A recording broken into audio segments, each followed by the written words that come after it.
Hey everyone, welcome to Ultimate Sound Design Recipe Book Volume 4. In this this instance of the class, we're going to look at FX and oddities. Okay, so we're going to start with a category of stuff that I'm just calling video game sounds.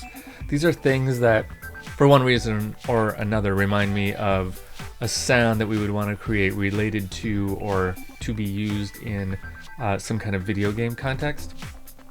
We're going to move on to things that I'm clumping together and calling horror film sounds. These are dissonant, gnarly sounds, but some of them, one in particular, you're going to find you can make a surprisingly sweet groove out of. Then we're going to look at some risers. Risers are those big things that happen before the drop in a lot of tunes. There's a bunch of different ways to do it. We're going to look at 3 of them here. Then we're going to go into the last category in this class, which is just strange effects. These are things that some of our sound designer collaborators in this class have sent that are just kind of bizarre effects. Some of them teeter on the element of mixing sounds.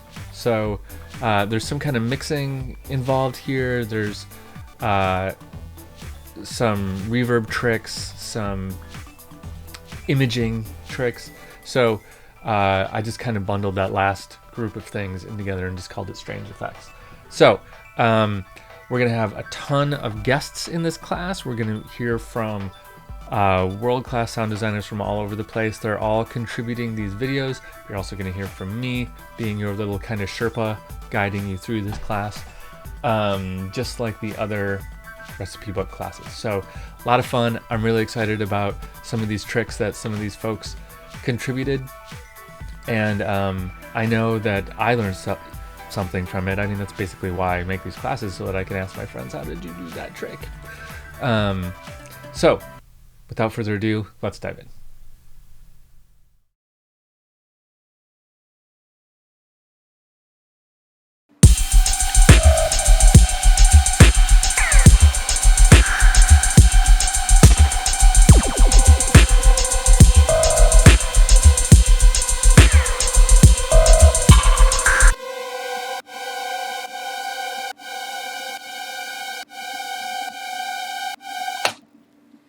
Yeah, so it's a pretty simple sound. It's just a couple saw waves, some filtering, EQ, and reverb and delay. So we're going to design this little vocal transition sound here. So basically, what I did to get this sound effect was I took this little vocal phrase here at the end of Fruit Punch's verse, and I basically resampled it in Ableton. So basically, to do that in Ableton, you hit the external in part over here.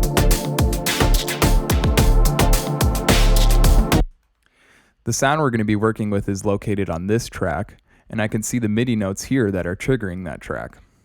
If I look at the bottom of the screen, I can see the instrument and any effects I used for this particular sound. Let's solo the sound to hear it in more detail.